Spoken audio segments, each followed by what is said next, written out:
함께 기도드리겠습니다. 아버지 하나님, 오늘도 새날을 환히 밝혀주심으로 주님은 우리 모든 어둠을 물리치시고 밝히시는 하나님임을 알게 하시며 이 하루 시작하게 하시니 감사합니다. 그래서 이 시간 빛 되신 주님 앞에 나와 엎드려 은혜를 구합니다. 빛 되신 주님께 더 가까이 나아가 우리의 그림자는 사라지고 어둠은 물러가는 복된 날을, 우리가 행할 길을 밝히 보고 주와 함께 동행하는 복된 날을 살아감에 부족함 없도록 이 시간 내 발의 등이요 내 길에 비친 말씀으로 충만히 역사하여 주시옵소서. 예수님 이름으로 기도합니다. 아멘. 오늘 우리에게 주시는 하나님 말씀은 사무엘상 4장 19절부터 22절의 말씀입니다.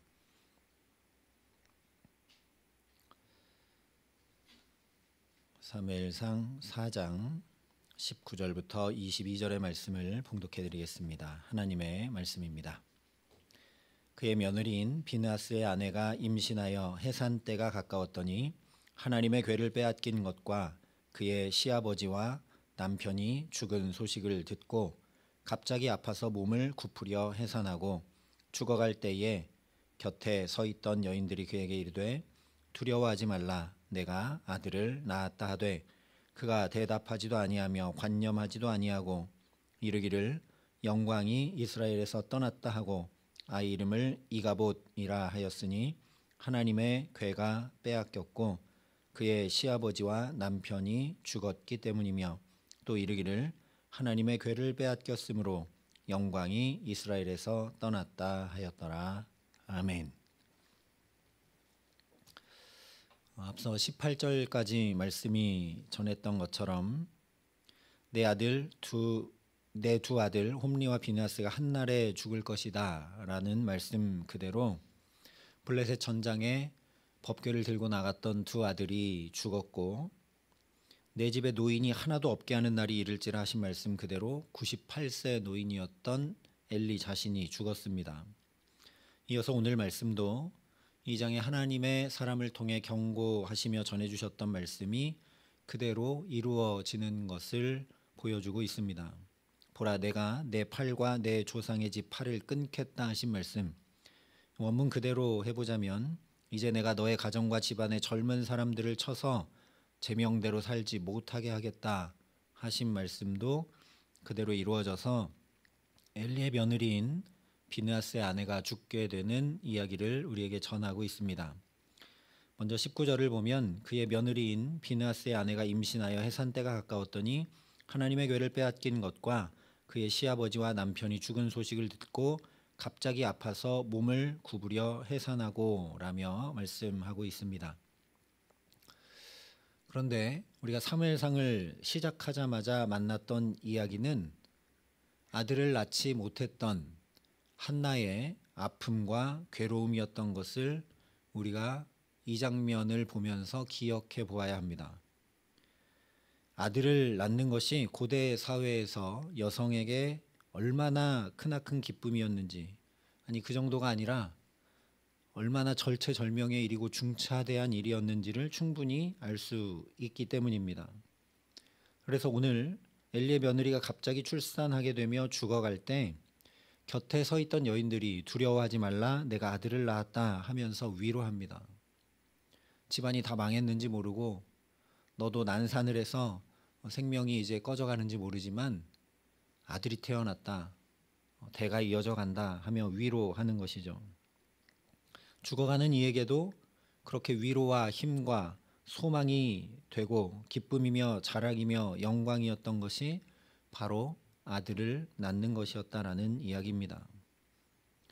하지만 정작 아들을 낳은 당사자인 엘리의 며느리는 이에 대해서 대답하지도 관념하지도 아니했다라고 말씀을 합니다.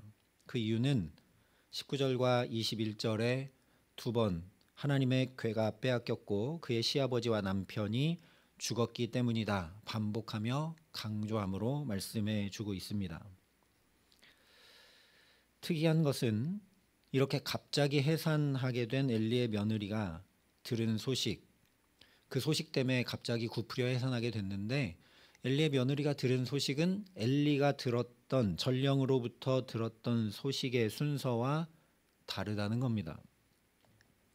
17절에서는 엘리가 블레셋과 전쟁에서 패했다는 소식, 그 다음 두 아들들이 죽었다는 소식, 그 다음 하나님의 법궤를 빼앗겼다는 소식을 차례대로 듣게 됩니다.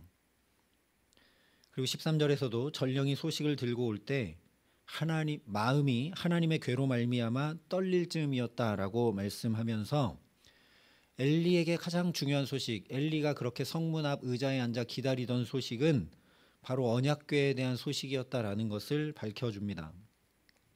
그런데 엘리의 며느리 비나스의 아내는 이와 정반대로 언약궤를 빼앗겼다는 소식이 가장 먼저 나오고, 그 다음에 시아버지가 죽었다는 소식, 그리고 남편이 죽었다는 소식을 순서대로 들었다. 19절이 말씀해주고 있습니다.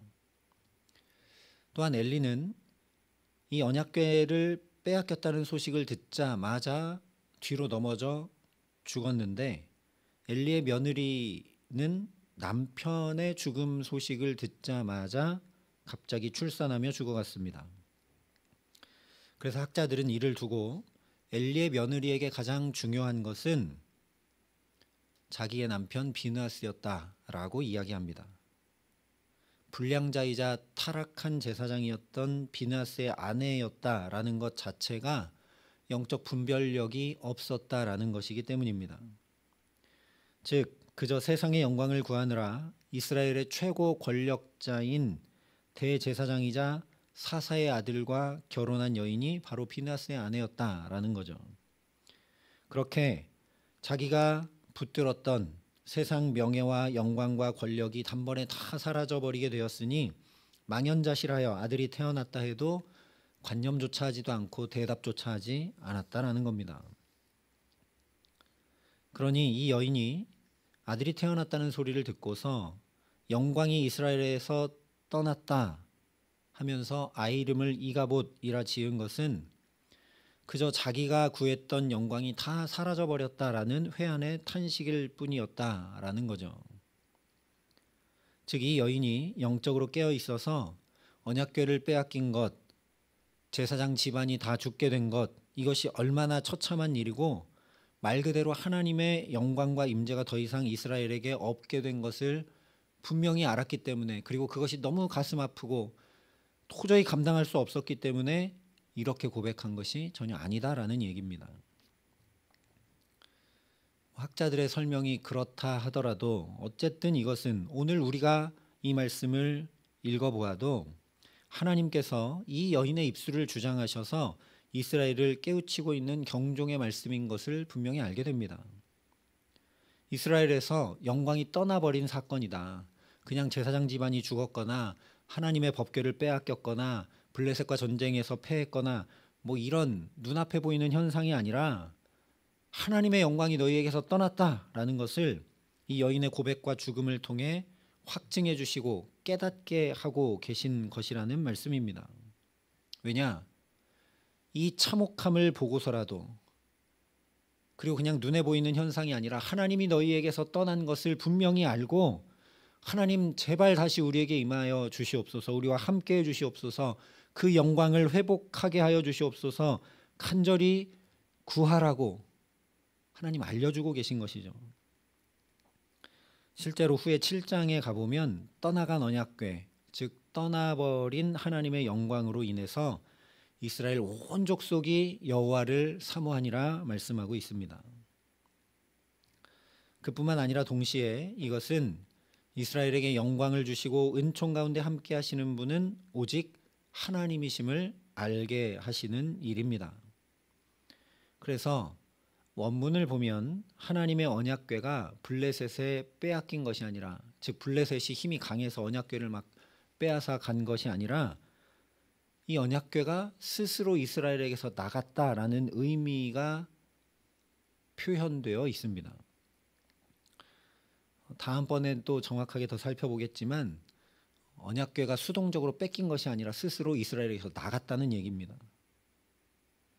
사실 그렇기 때문에 오늘 이렇게 일어난 참혹한 일들에 대해서 이미 2장에서 그 일이 내게 표징이 되리라 말씀해 주셨던 것이죠. 하나님 주관하시는 일들이라는 겁니다. 그러니 오늘 말씀에서도 단순히 엘리 집안이 말씀대로 망하게 되었다라는 것만 확인할 일이 아닙니다. 물론 하나님의 말씀은 그대로 이루어지는 말씀이라는 것을 확인하고 또 확인하고 또 확인하는 것은 우리에게 너무나 중요한 일이죠. 그런데 이미 함께 살펴봤듯이 그 가운데 드러난 표징, 이것이 표징이라 하셨으니 그 표징은 하나님이 어떤 분이신지 알게 하시는 것이다 라는 것을 놓치지 않아야 합니다.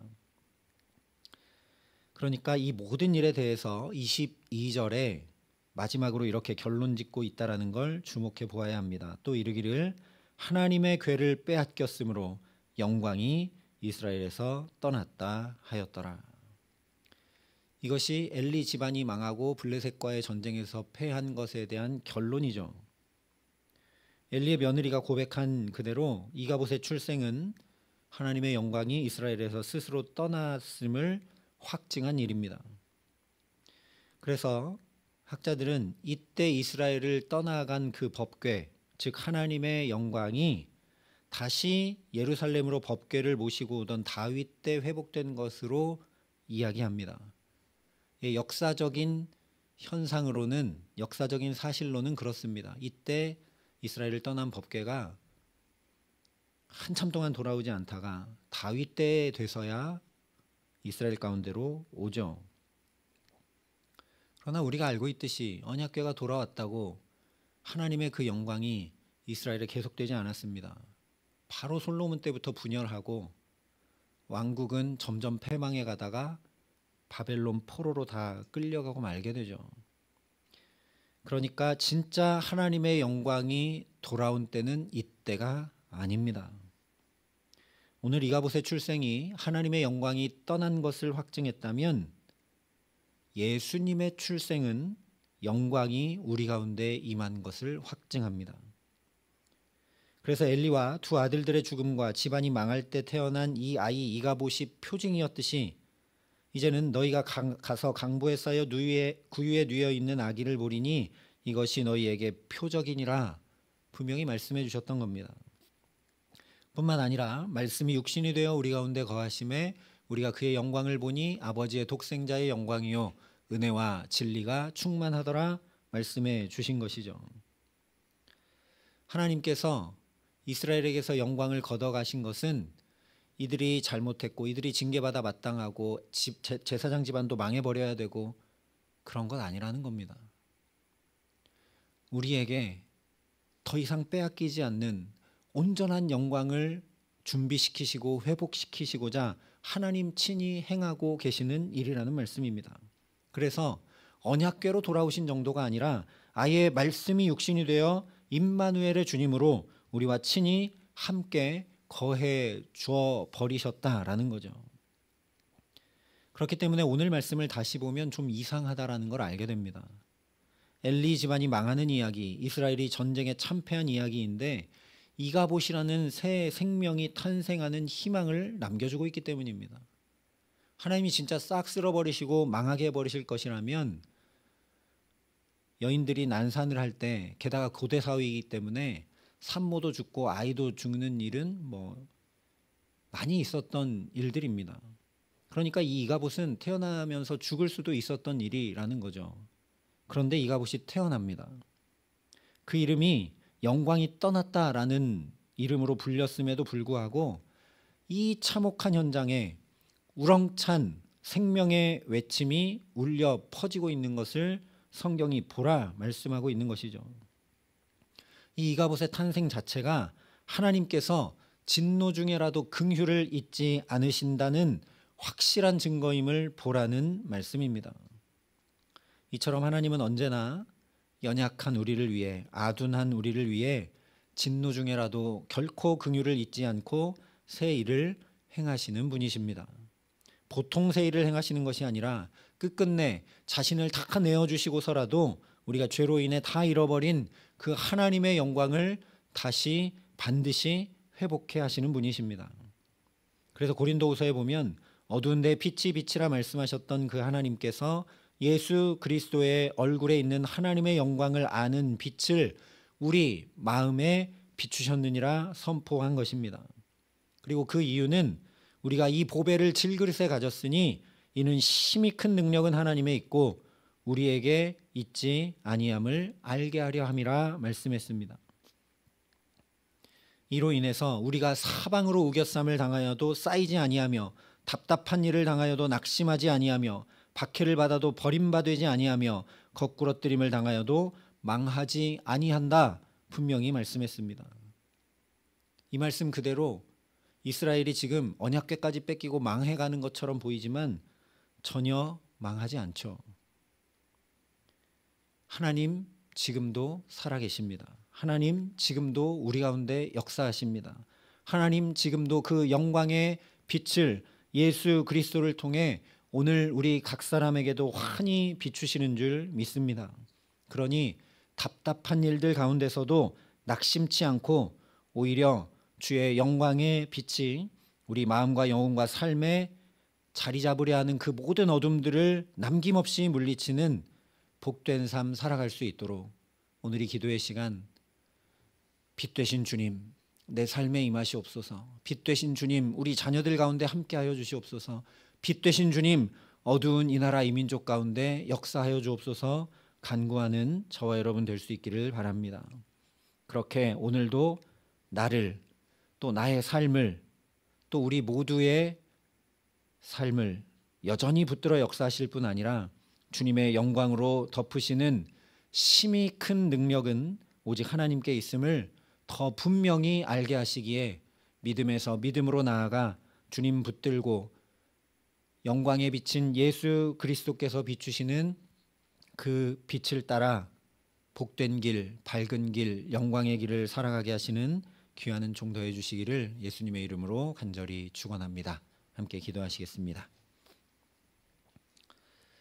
아버지 하나님, 빛 되신 주님만을 바라보고 의지합니다. 오늘도 어떤 걸음으로 어디를 내디디며 살아야 할지 알지 못하는 우리들입니다. 빛 되신 주님 우리와 함께하여 주셔서 걸음걸음마다 복된 걸음으로 확실하고 분명한 걸음으로 주님과 함께 살아감에 부족함 없도록 이 시간 우리에게 역사하여 주시옵소서.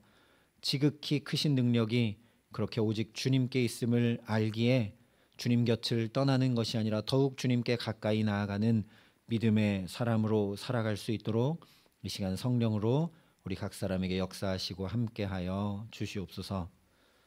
이제는 주 예수 그리스도의 은혜와 하나님의 사랑과 성령님의 교통하심이 여기 주님의 빛 가운데 거하며 살기를 소원하고 결단하는 주의 모든 성도들과 사랑의 빛교회 모든 교우들과 이 나라 이 민족과 이 귀한 복음을 오늘도 세계 만방에 전하시는 선교사님들 가운데 이제로부터 영원토록 함께 하시기를 간절히 축원하옵나이다. 아멘.